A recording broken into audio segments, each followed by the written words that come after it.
hydrogen. This is part 2 to my van. I had a taller cell, if you saw the other video. It was very inefficient.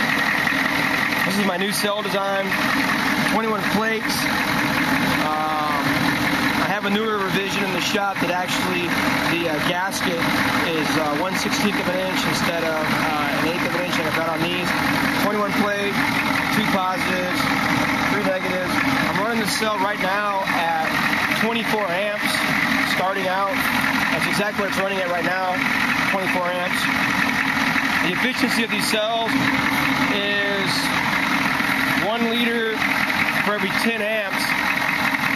And pretty much that's what they're all doing. Everybody's building a 6x6 by 21 plate dry cell is getting about that same output. It's really not that rare.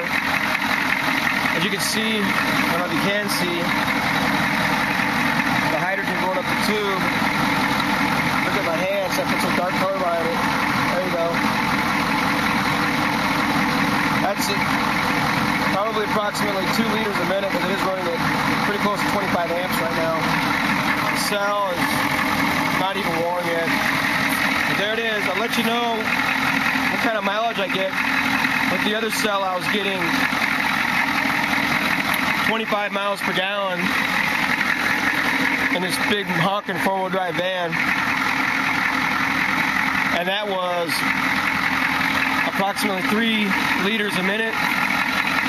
This cell here, I'm going to upgrade my wiring to run it, and I'm going to run this at 35 to 40 amps hot.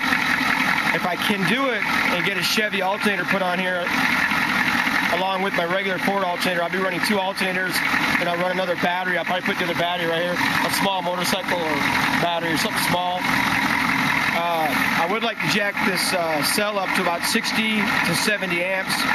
Might go as high as 80 if I can get the wiring and the fuses to handle it. One advantage to these dry cells is, see the positives, there's 2 of them.